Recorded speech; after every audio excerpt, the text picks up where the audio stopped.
Terima kasih ya Tuhan karena Engkau hadir di tengah-tengah kami pada pagi hari ini ya Tuhan. Berbicaralah di dalam setiap kehidupan kami. Bekerjalah Roh Kudus, memberikan damai sejahtera dan sukacita.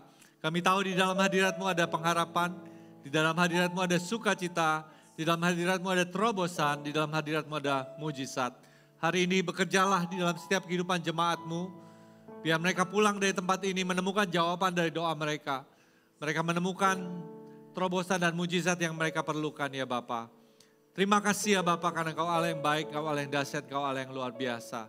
Berkati firman Tuhan hari ini, biar apa yang kami dengarkan bisa kami lakukan. Sehingga firman Tuhan bukan hanya kami dengarkan saja ya Tuhan. Dan biar firman ini berbuah berkali-kali lipat dalam kehidupan kami. Yang siap dengar firman Tuhan katakan, amin. Beri tepuk tangan meriah buat Allah kita.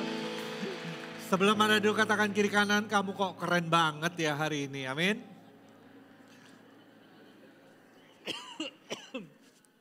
Silakan duduk Bapak Ibu sekalian, shalom semuanya. Shalom semuanya Bapak Ibu sekalian. Sungguh senang saya bisa hadir bersama dengan Bapak Ibu sekalian. Saya mungkin ini pertama kali saya datang ke GMS Kupang dan saya ingin memperkenalkan diri saya terlebih dahulu. Nama saya Mulyadi Budianto atau sering dipanggil dengan panggilan kecil Mil gitu ya. Kenapa dipanggil Mil? Seharusnya kan Mulyadi Mul kan ya, bukan Mil. Nanti ceritanya lain kali aja kalau saya diundang lagi kemari ya, amin.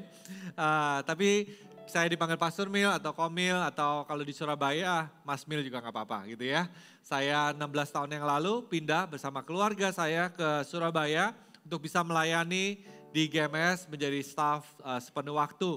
Dan saya memulai waktu pertama kali datang, saya dipercaya untuk mengembalakan Pro-M.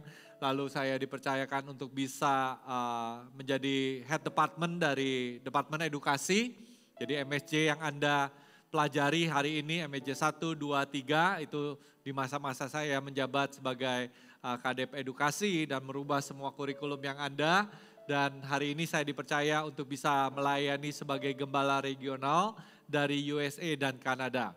Dan saya mengucap syukur Tuhan berkati kegerakan kita bukan hanya di Indonesia, tapi sampai ke bangsa-bangsa. Jadi hari ini kita ada gereja di gereja kita, GMS yang kalau di luar negeri namanya Rose of Sharon Church ya, ROSC. Kalau di sini GMS, kalau di luar negeri semuanya ROSC.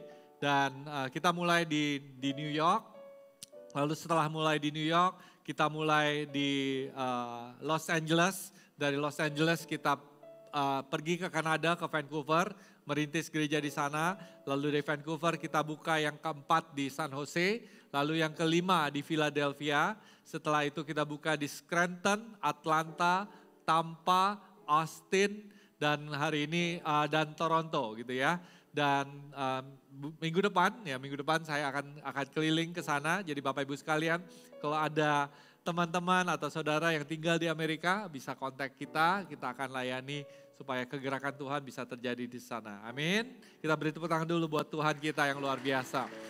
Oh ya, sebelum saya menyampaikan firman Tuhan tadi diminta karena saya ada tulis buku gitu ya. Bukunya bukan tentang kebangunan rohani. Jadi waktu tadi kok nggak bawa, nggak promo gitu ya. Sebenarnya malu gitu ya. Karena kalau di GMS kan semuanya tentang kebangunan rohani, betul ya. Api Roh Kudus, tapi buku ini bukan api Roh Kudus tapi api asmara, amin. Bukunya judulnya Mapan, jadi ini buku buat yang single, jadi kalau married mau baca boleh juga sih, tapi ini khususnya buat yang single. Jadi ketika saya keliling ke gereja-gereja GMS yang ada, saya menemukan itu banyak Pro-M yang belum punya pasangan hidup. Dan kebanyakan yang lebih siap, lebih mapan itu cewek-ceweknya. Jadi ini ada title di bawahnya. Title di bawahnya itu ketika cewek mapan ketemu cowok mapan. Apa yang terjadi Bapak Ibu sekalian? Mau tahu? Beli bukunya ya.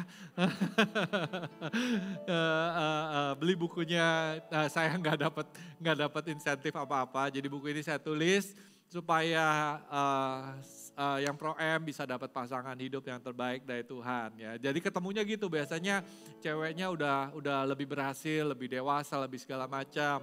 Tapi cowok-cowoknya masih meniti karir mereka, belum mapan, belum cukup dewasa. Nah ini bagaimana ya, ada gap untuk menjembatani itu bagaimana, di buku ini saya tulis. Nah bukunya saya nggak bawa, jadi mungkin bisa pre-order atau Anda bisa beli PDF-nya, versionnya. Jadi tapi kalau mau pre-order silakan, saya serahkan kepada tim Pustaka Raja Wali di sini. Oke. Nah hari ini kita akan bicara tentang keluarga. Karena bulan-bulan ini kita bicara tentang pernikahan, ini menunya dari sepanjang hari, dari bahkan sampai nanti di AOG saya juga bicara tentang keluarga. Nah yang pertama, tadi di ibadah pertama saya bicara tentang kekuatan sebuah komitmen. Di ibadah ini saya akan bicara tentang peranan suami istri itu seperti bagaimana. Lalu ketiga nanti akan bicara tentang perbedaan yang menyatukan kita semua. Kita harus merayakan setiap perbedaan yang ada. Anda siap? Ya, kita buka sama-sama Efesus pasal yang kelima, ayat yang ke-22 sampai 25. Efesus pasal 5 ayat 22 sampai 25. Dikatakan begini, hai istri, tunduklah kepada suamimu seperti kepada Tuhan, karena suami adalah kepala istri, sama seperti Kristus adalah kepala jemaat. Dialah yang menyelamatkan tubuh, karena sebagaimana jemaat tunduk kepada Kristus, demikian jugalah istri kepada suami dalam segala sesuatu. Hai suami, kasihilah istrimu sebagaimana Kristus telah mengasihi jemaat dan telah menyerahkan dirinya baginya. Amin. Jadi di sini dikatakan bahwa firman Tuhan, di dalam firman Tuhan bahwa suami harus jadi kepala, istri harus tunduk ya. Dan bagaimana peranan ini bisa dimainkan di dalam gereja kita, di dalam tubuh Kristus atau di dalam pernikahan kita. Kalau bicara tentang pernikahan, kita itu dipengaruhi oleh beberapa hal ya. Yang pertama mempengaruhi kita untuk bisa membuat keputusan atau menjalani kehidupan ini. Saya minta tolong di sini gaungnya terlalu gede gitu ya. Di dalam pernikahan kita itu kita belajar dari mana sih tentang pernikahan gitu ya. Yang pertama kita tuh belajar dari culture. Kita belajar dari orang-orang yang ada di sekitar kita. Jadi itu yang pertama kali kita lihat.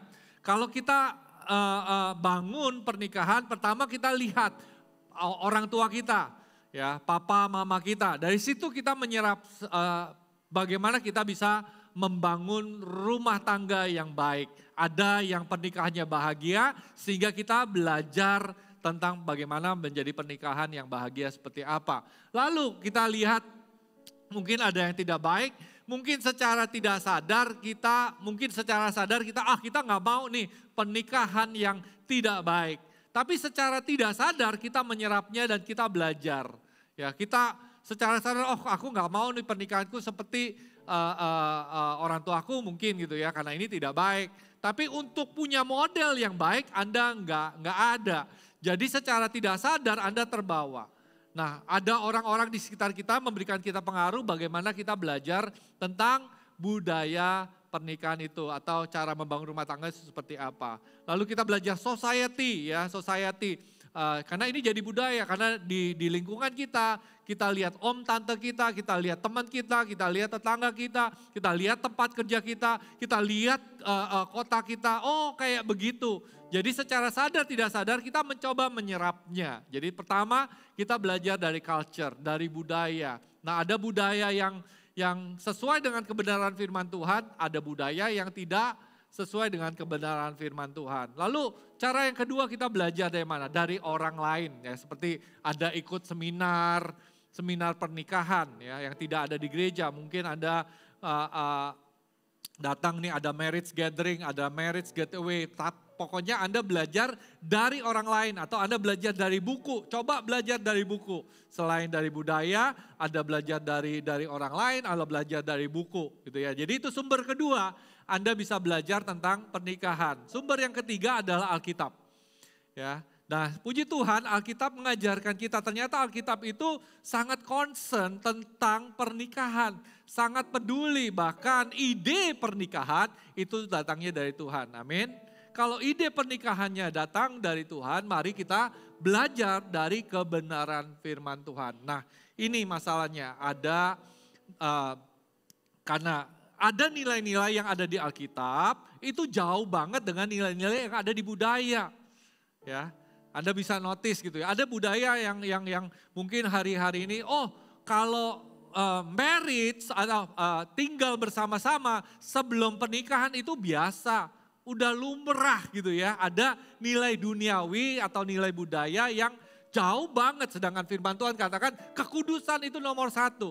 Jadi hari ini kita ingin kembali belajar firman Tuhan. Bagaimana pernikahan itu harus dibangun. Amin Bapak Ibu sekalian. Ada juga tengah-tengah nih ya. Tadi kan ada 2 sumber selain Alkitab yang kita bisa pelajarin. Dan hari ini mari kita kembali kepada Alkitab. Kalau Anda ingin pernikahan bahagia, itu mulainya dari rumah Anda. Amin. Dimulainya dari Alkitab. Gereja, tadi pagi saya katakan gereja kuat itu karena keluarganya kuat. Ya, jadi ketika keluarga kuat, gereja akan jadi kuat.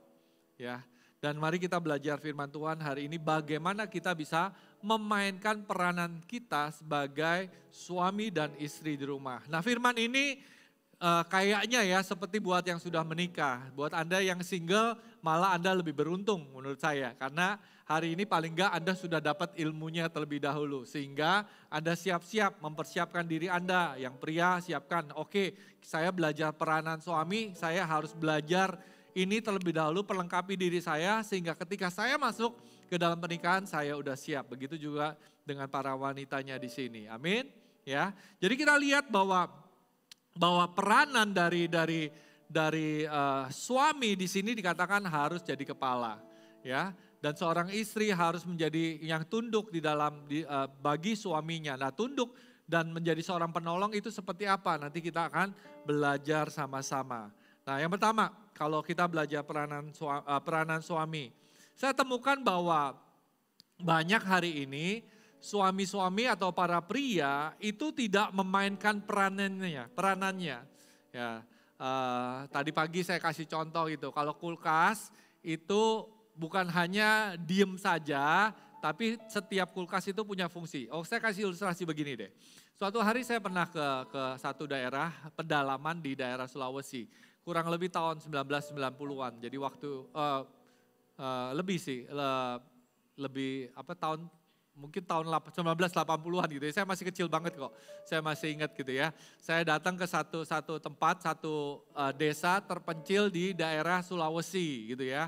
Waktu itu pergi sama sekolah dan di saat itu kita pengen kayak ya belajar tentang misi di sekolah itu. Karena sekolah saya sekolah Kristen, jadi waktu SMP SMA waktu itu saya dibawa ke sana supaya belajar tentang misi dan kenalin orang-orang di sana. Nah, saya datang ke desa itu, desanya terpencil sekali dan saat itu listrik belum masuk desa.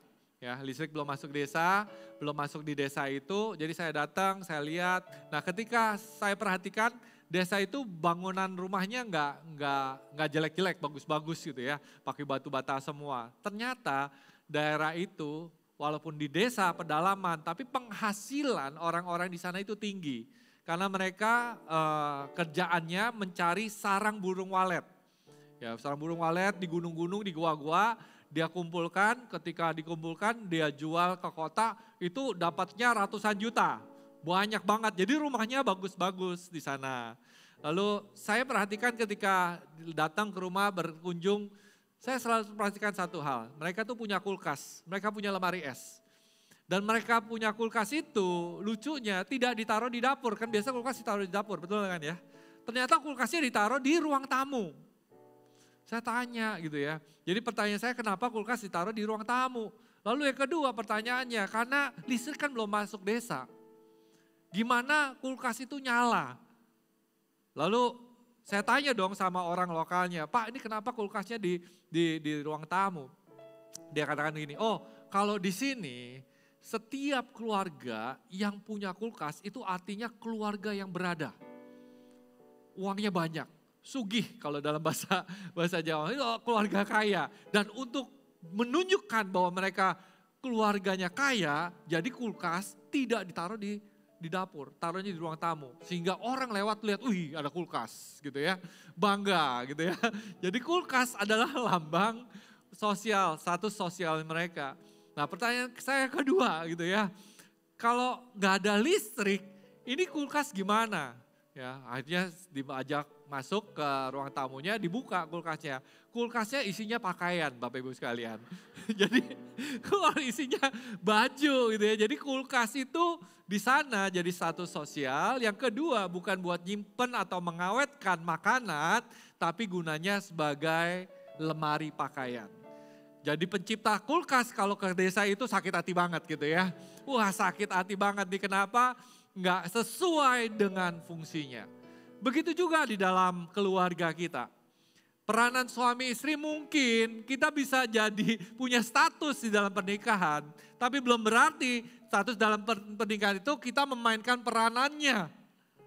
Paham Bapak Ibu sekalian ya. Jadi ada kulkasnya ya, tapi sebenarnya belum lulus. Gelar suami atau gelar bapak menurut saya itu terlalu awal, terlalu dini diberikan kepada kita. Itu diberikan karena kasih karunia Tuhan aja. Karena sebenarnya nggak lulus, belum lulus. Kalau Anda pakai gelar misalnya sarjana teologi, sarjana mesin, kan harus sekolah dulu kan. Sekolah dulu, ikut ujian dulu, setelah lulus baru dapat gelar, betul nggak Bapak Ibu sekalian? Tapi gelar suami, gelar bapak itu nggak pakai ujian. Dikasih dulu, itu makanya gelar kehormatan. Tapi ujiannya datangnya belakangan. Belum tentu Anda jadi bapak yang baik, belum tentu jadi suami yang baik, belum tentu di dalam pernikahan itu Anda lulus gitu ya. Tapi karena kasih karunia Tuhan, kita dipercayakan gelar itu. Jadi makanya kalau dipanggil sayang atau suamiku yang tercinta, istriku yang tercinta, itu Anda harus hargai. Karena itu kepercayaan dari Tuhan buat kehidupan kita. Kalau dipanggil bapak gitu ya, dedi atau apapun itu juga itu gelar kehormatan. Karena banyak yang dipanggil bapak, peranannya nggak dimainkan. Banyak yang dipanggil suami, tapi juga tidak dimainkan peranannya. Paham Bapak Ibu sekalian? Coba tatap pasangan Anda yang hari ini datang dengan pasangan Anda, katakan suamiku tercinta, istriku tersayang gitu ya. Kalau yang single gimana kok? Ya pegangan tangan aja lah ya, sambil berdoa gitu ya. Suatu hari nanti yang single pasti dapat pasangan yang terbaik dari Tuhan. Yang percaya katakan amin. Oh, banyak aminnya ini. Kalau saya bawa buku kayaknya laku nih buku saya nih ya. ya, gelar kehormatan. Nah karena banyak dari kita dapat gelar, makanya banyak peranan tidak bisa dimainkan. Alasan kenapa suami itu tidak memainkan peranannya mereka, karena ada kepercayaan yang salah. Kalau ada kepercayaan yang salah, tindakannya pasti salah. Kalau ada cara pola pikir yang salah, pasti ujung-ujungnya salah. Nah banyak para suami, saya akan bahas suami dulu, lalu nanti istri ya. Siap ya Bapak Ibu sekalian ya. Yang pertama kalau bapak-bapak ini kenapa kepercayaannya salah? Karena banyak orang, aku nggak tahu cara memimpin. Tadi saya katakan, Anda nggak punya model. Anda nggak punya model bagaimana saya ini bisa menjadi suami yang baik, Anda nggak punya. Nah, lalu yang kedua, tidak percaya diri untuk bisa memimpin atau menjadi suami, tidak cukup berhasil untuk menjadi seorang pemimpin. Nah kalau kepercayaannya salah yang tadi ini saya sebutkan ya, tidak tahu banyak, tidak percaya, tidak cukup berhasil, Anda akhirnya biasanya apa? Pasif, kalau nggak pasif abusif, kalau nggak abusif absen. Itu. Jadi banyak bapak-bapak atau suami yang saya ngelihat gitu, karena dia itu tidak percaya diri, dia tidak tahu, tidak punya model, banyak yang udah pasif. Setelah menikah awalnya romantis tapi tidak bertanggung jawab. Atau kadang-kadang abusive, malah lebih galak. Untuk menutupi kekurangannya, untuk menutupi kesalahannya malah geser ke sisi satunya. Jadi sangat agresif, sangat abusive dengan kata-kata, dengan tindakan. Ada yang bahkan mungkin udah kabur aja, udahlah. Nggak mau tanggung jawab akan hal ini. Sekali lagi saya katakan bahwa gelar suami, gelar bapak itu adalah kasih karunia Tuhan. Tuhan yang mempercayakan. Nah di sini katakan gini, di Efesus 5 tadi katakan suami adalah kepala istri, ya kan? Nggak ada syarat kan, nggak ada tanda bintangnya. Ya, baca syarat dan ketentuan berlaku, nggak ada. Jadi Anda adalah kepala di dalam rumah tangga, walaupun Anda mungkin belum berhasil. Anda adalah kepala dalam rumah tangga, walaupun Anda nggak tahu caranya memimpin. Anda adalah kepala untuk bisa memimpin, walaupun hari ini Anda mungkin tidak siap untuk bisa memimpin. Paham ya? Jadi peranan kita itu adalah karena kasih karunia Tuhan. Dan kalau kasih karunia Tuhan, kita bisa datang sama Tuhan. Tuhan, Kau yang memerintahkan aku menjadi pemimpin, menjadi kepala di rumah ini. Aku serahkan segala kemampuanku, segala kelemahanku untuk Kau bantu aku. Amin. Jadi ada 4 peranan yang Anda harus mainkan kalau Anda artinya mau jadi kepala. Ya, yang pertama adalah kalau jadi kepala itu pertama harus jadi pemimpin. Ya, atau dalam bahasa Inggrisnya leader. Para pria di dalam rumah tangga Anda haruslah menjadi pribadi yang memberikan visi misi. Pemimpin itu apa? Memberikan visi dan memberikan arahan kemana keluarga Anda ini mengarah atau mengambil peranan di dalam kehidupan ini. Saya sebagai kepala keluarga, waktu itu saya dari awal sudah berkata, as for me and my house, we will serve the Lord. Aku bersama dengan keluargaku akan melayani Tuhan seumur hidupku. Di dalam konteks saya, menjadi pelayan Tuhan adalah pelayan atau hamba Tuhan sepenuh waktu. Mungkin Anda berbeda. Anda melayani mungkin menjadi marketplace leader di tempat ini. Anda melayani sebagai part-timer mungkin. Atau Anda melayani sebagai overtimer di tempat ini ya, saya nggak tahu. Tapi masing-masing dari kita itu punya visi yang Tuhan kasih di dalam pribadi kita dan di dalam keluarga kita. Nah, tugas seorang suami adalah untuk bisa menangkap isi hati dan kehendak Tuhan dan menyatakan itu di dalam keluarga Anda dan membawa Anda ke dalam rencana Tuhan ini. Yang setuju katakan amin. Jadi Andalah sebagai suami, Bapak di tempat ini yang harus menangkap isi hati dan kehendak Tuhan itu kemana tujuan hidup ini. Kemana tujuan keluarga ini mau Anda bawa. Amin. Jadi dari awal-awal saya dari anak-anak masih kecil, saya udah mulai bagikan visi gitu ya. Bagikan visi di dalam kehidupan mereka. Saya bahkan punya vision statement ya buat keluarga saya. Kayak kita bersama dengan keluarga kita akan melayani Tuhan. Ya itu ada kata-katanya gitu ya yang saya bagikan kepada mereka. Jadi tugas kita pertama, menjadi pemimpin adalah menangkap isi hati Tuhan, menuliskan visi itu dalam kehidupan kita, menyampaikan itu kepada keluarga kita, dan membawa keluarga kita di dalam perjalanan untuk bisa ketemu purpose dan destiny, tujuan hidupnya Tuhan. Amin Bapak Ibu sekalian. Nah, mungkin hari ini Anda bingung, Anda ini mungkin gak tahu, makanya kesempatan hari ini, ayo kita doa sama-sama. Kemana Anda bawa keluarga Anda? Dari hal yang rohani, dari hal-hal yang juga tidak rohani. Dari awal saya sama istri saya, kita mulai tulis gitu ya. Kita akan melayani Tuhan sampai seumur hidup kita. Kita tulis anak-anak kita akan mencintai rumah Tuhan. Saya bilang anak-anak kita saya tidak wajibkan melayani di rumah Tuhan. Ya, artinya tidak harus penuh waktu, tapi pasti akan mencintai di rumah Tuhan dan melayani bersama-sama. Ya, saya bilang untuk anak saya yang cewek, kamu ini di interior design. Saya ngomong sama dia dan dia meresponi. Hari ini jadi interior designer dan dia bilang, Dedi kapan ya satu hari nanti saya mau kembali, kan GMS lagi bangun gereja di mana-mana ya.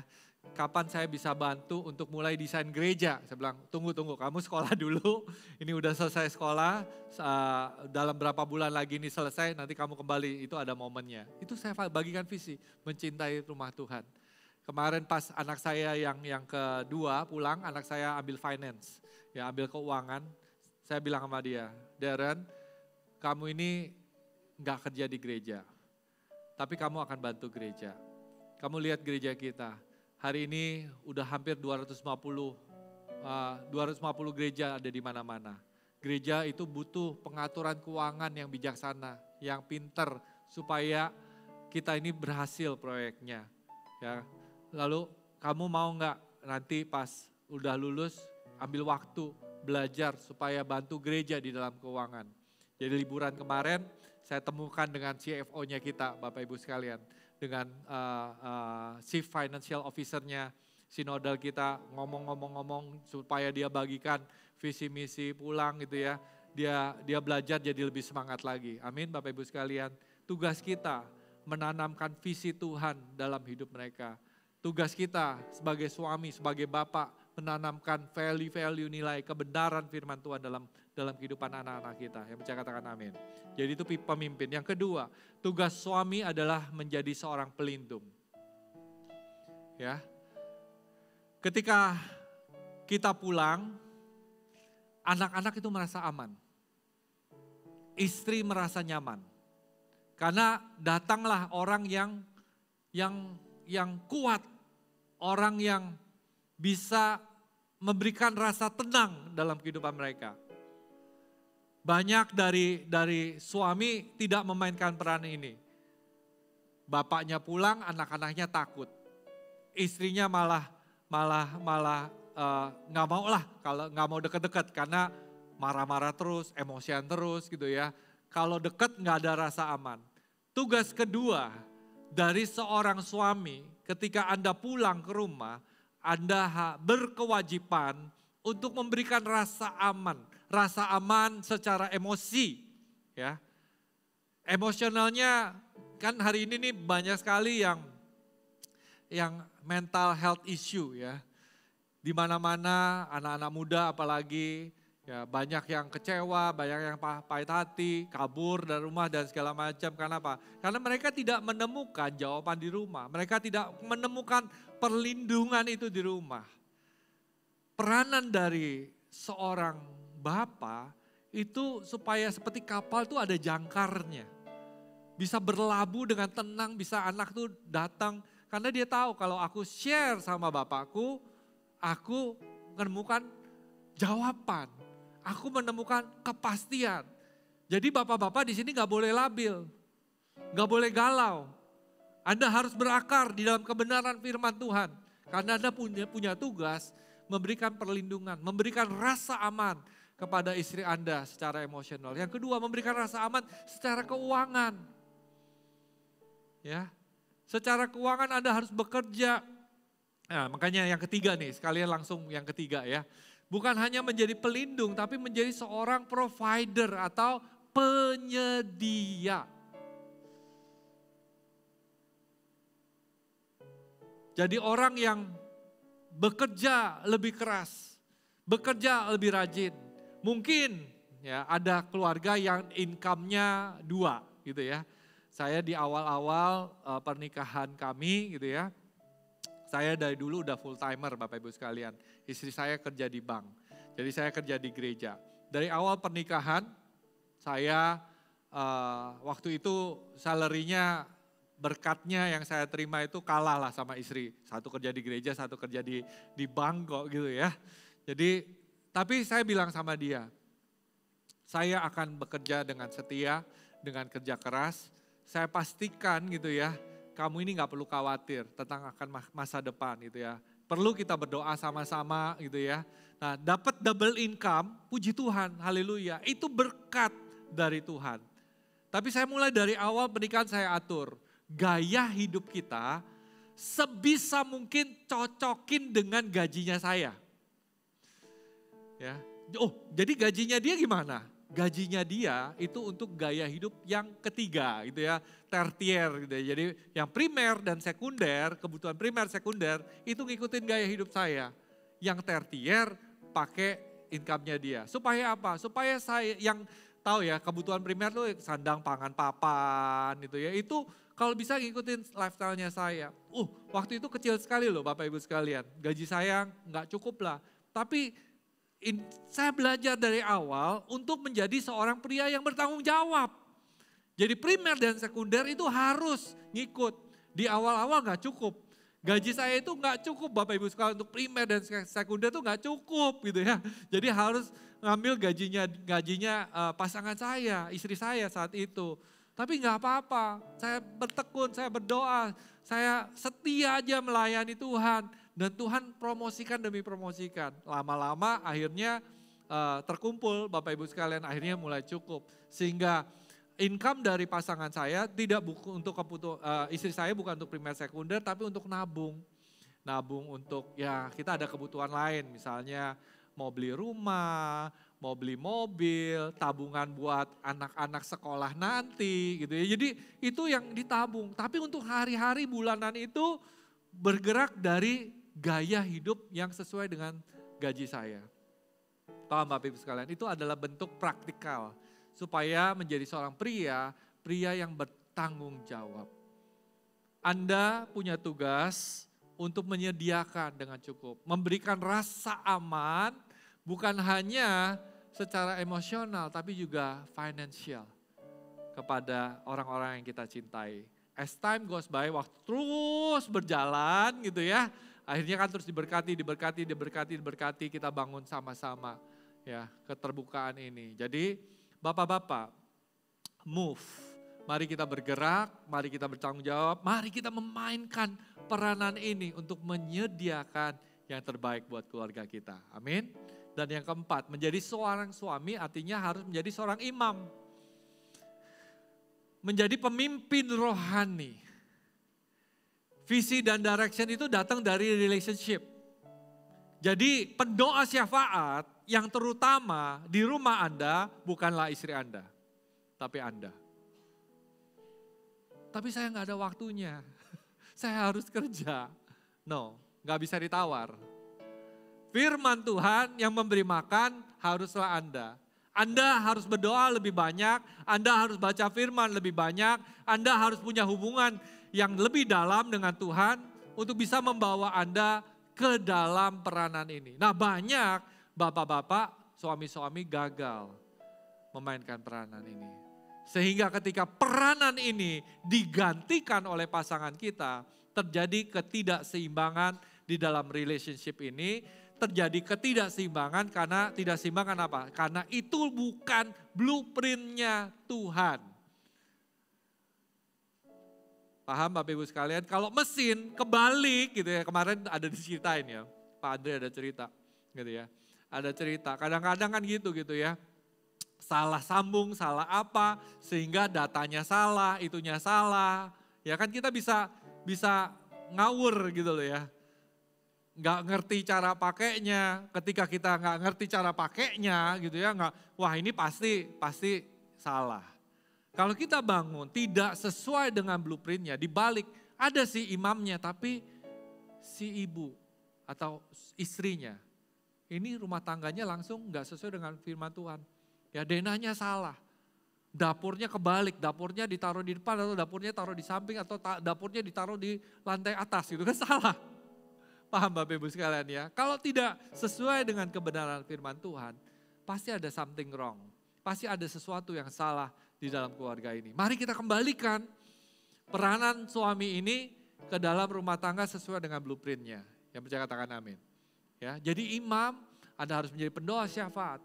Anda harus membawakan firman. Anda yang bertanggung jawab untuk kerohanian istri Anda dan anak-anak Anda. Jadi kerohanian anak-anak Anda itu nggak bisa dititipkan ke Eagle Kids. Eagle Kids itu membantu Anda. Nggak ikut a woman atau ikut pelayan itu CG, Anda sedangkan Anda nggak CG, itu nggak bisa pakai titip-titip gitu ya. Itu hanya membantu Anda, tapi kalau Anda hari ini dengar firman ini, mari kita belajar bersama-sama. Amin Bapak Ibu sekalian, belajar bersama-sama. Nah kalau peranan istri bagaimana? Kok cepat banget tinggal 7 menit. Anda diberkati hari ini? Oke ya. Di Kejadian pasal 2 ayat 18 berkata begini, Tuhan Allah berfirman, tidak baik kalau manusia ini seorang diri saja, aku akan menjadikan penolong baginya yang sepadan dengan dia. Nah, peranan istri apa? Kalau tadi peranan suami jadi kepala, istri harus tunduk, harus jadi penolong. Yang pertama adalah dalam bahasa Inggrisnya itu, istri itu harus jadi pendamping atau bahasa Inggrisnya companion.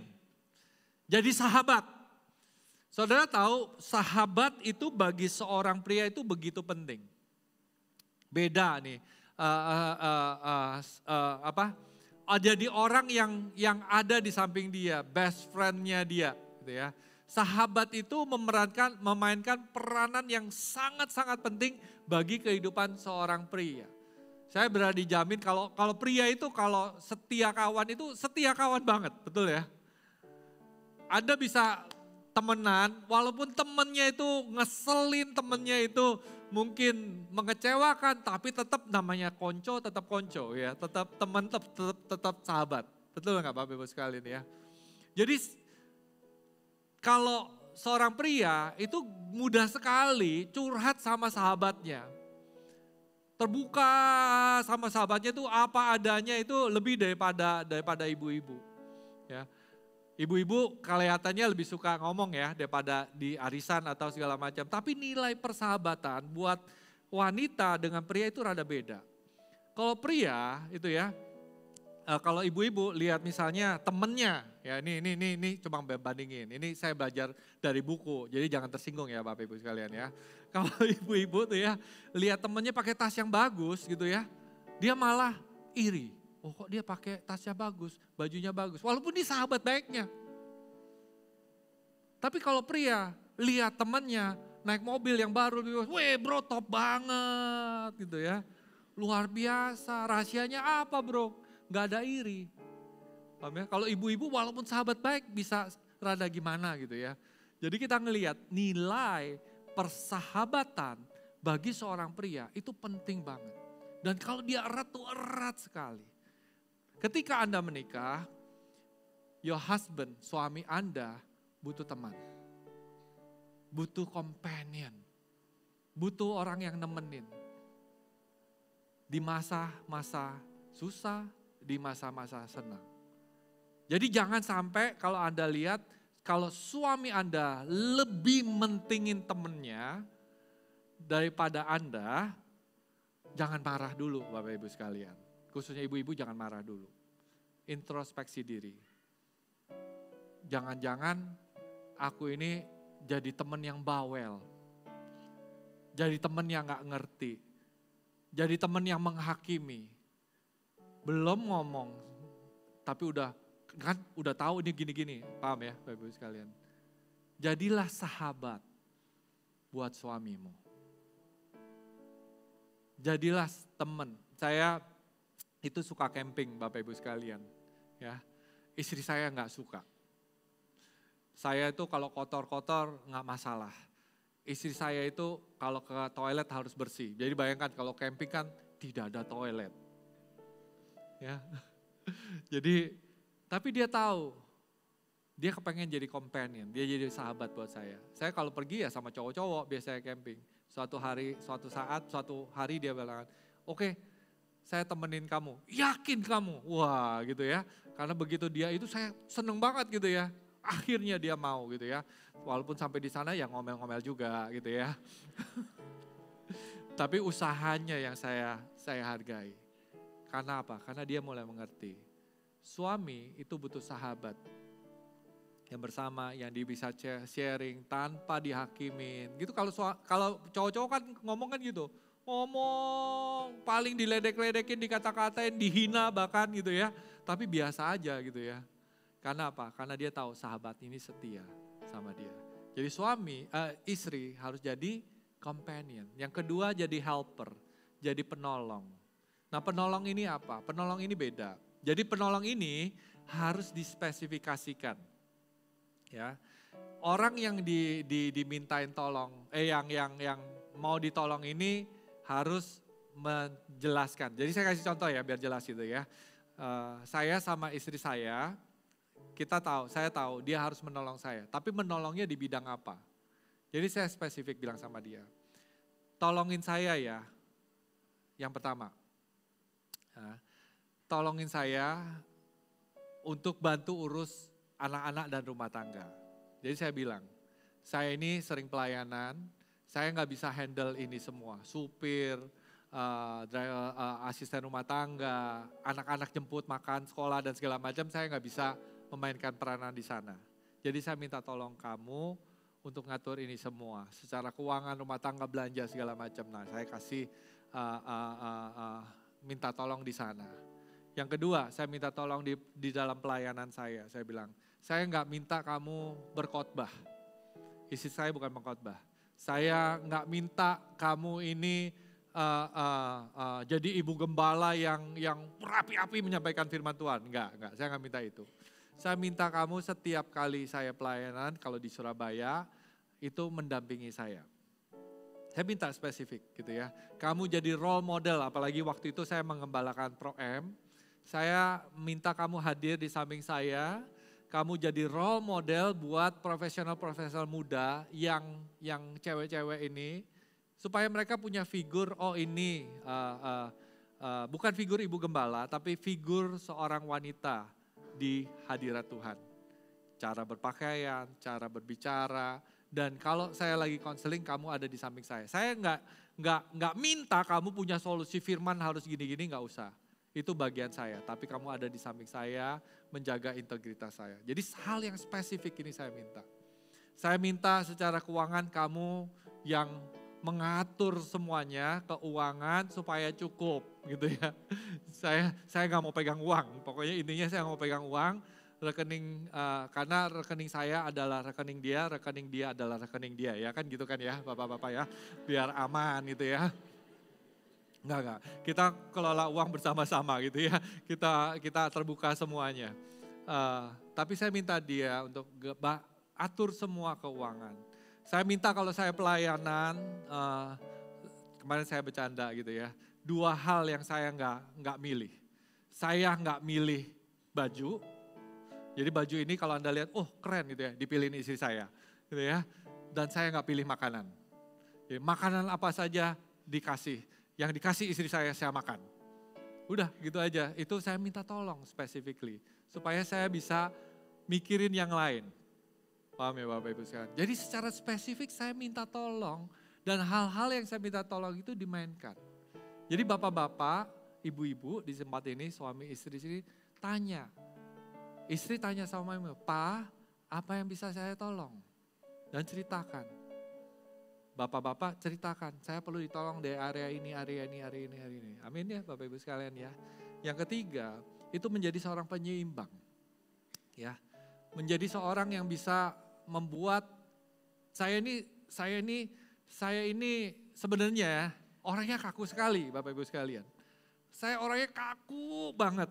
Dan saya secara training dan secara bertumbuh gitu ya, saya tumbuh di keluarga yang 5 anak laki-laki.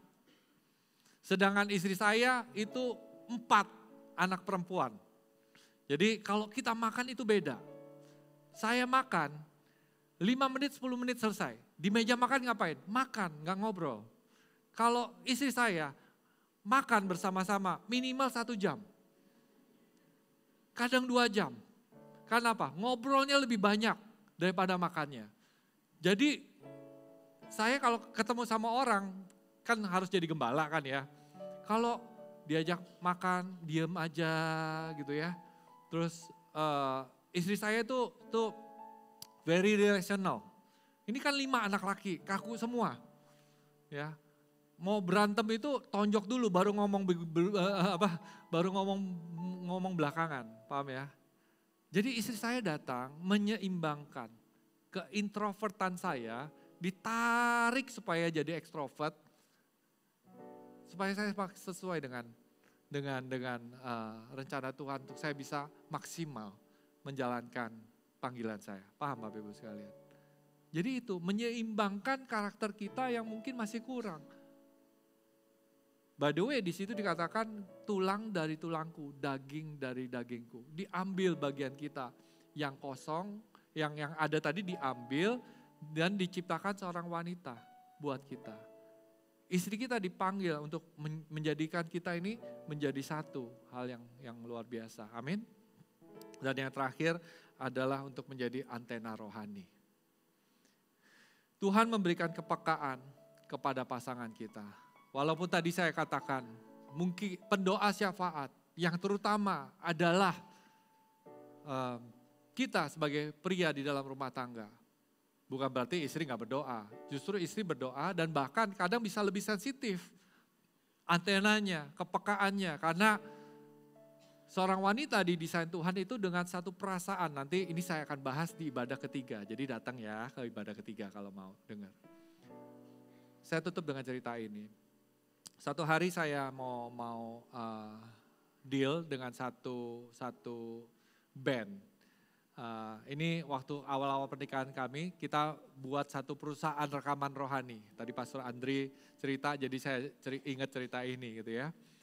Saya dulu produser Bapak Ibu sekalian, produser album rohani dan distributor juga. Jadi ada satu band yang kita pengen kontrak untuk bisa produce album rohani. Bandnya bagus banget, dari gereja yang bagus banget. Yang pemuritannya luar biasa. Saya dengar bandnya pengurapan Tuhan luar biasa. Kita udah tanda tangan kontrak. Nah ketika tanda tangan kontrak, kita mulai akan udah siap mau recording atau masuk dapur rekaman. Ya. Di tengah-tengah lagi itu istri saya bilang, tanya sama saya. Karena istri kerja bareng-bareng kita, dia tanya gini, band itu udah rekaman belum? Oh itu minggu depan. Terus saya tanya, dia bilang gini, saya kok feelingnya ada sesuatu yang saya gak enak tentang band ini. Loh saya tanya kenapa gitu loh ya. Singkat cerita nanti saya ceritain di ibadah ketiga ya. Terus dia bilang intinya enggak, jangan perpanjang kontraknya atau tunda. Setelah ditunda, setelah ditunda, lalu akhirnya istri saya bilang udah batalin aja, saya gak enak banget ya, gak enak banget. Tapi sebelum saya ngomong mau dibatalkan, ya itu ada orangnya datang dulu, ya, band itu datang dulu ke saya, terus dia bilang gini, kok mereka yang malah membatalkan dulu, kok maaf ya kontraknya kita batalin. Saya tanya kenapa kamu mau batalin? Worship leadernya ternyata hamil di luar nikah. Paham Bapak Ibu sekalian ya. Jadi istri saya itu udah dapat sebulan sebelumnya, bandnya itu dapat sebulan sesudahnya.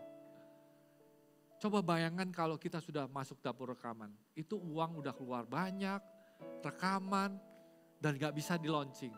Karena worship leadernya ternyata tidak punya integritas. Ini kan band rohani, bukan band sekuler. Paham ya Bapak Ibu sekalian. Istri punya peranan menjadi spiritual antena di dalam keluarga Anda. Bapak-bapak, dengarkan istri Anda. Kalau hari ini ada ibu-ibu, coba katakan kepada pasangan Anda, dengerin aku makanya yang gitu ya. Mari kita bangkit berdiri sama-sama.